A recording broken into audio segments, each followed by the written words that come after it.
জামাতের যে সকল দফা টফা এগুলি সবই হলো নির্বাচনটাকে ভণ্ডুল করার জন্য।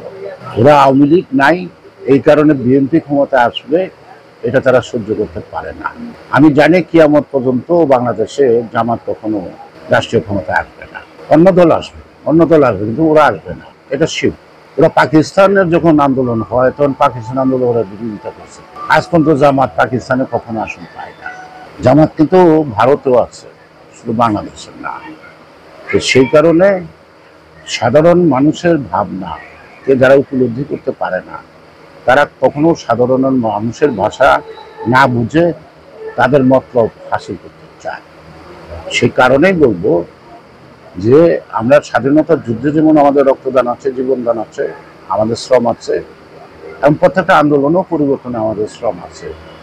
যারা বেসিক ৭১ সালকে স্বীকার করে না, যারা স্বাধীনতাকে স্বীকার করে না, যারা বলে পাকিস্তান ভারতের যুদ্ধ হয়েছে, স্বাধীনতার যুদ্ধ হয় না, তাদের কথা শোনার, গুরুত্ব দেওয়ার সময় বাংলাদেশের মানুষের নাই।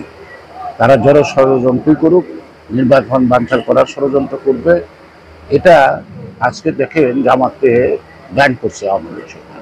আমরা এটা সমর্থন করি ব্যান, কিন্তু আওয়ামী লীগ ব্যান করছে, এটা নাস্তাছে। আবার আওয়ামী লীগ ভোট করতে পারবে না। আওয়ামী লীগের যারা অপরাধ করছে তাদের বিচার হবে, কিন্তু দল করতে পারবে না। এটা কেমন কথা? আর সকল রাজনৈতিক দল বন্ধ ব্যান করে কখনো রাজনীতি হয় না। তো এখন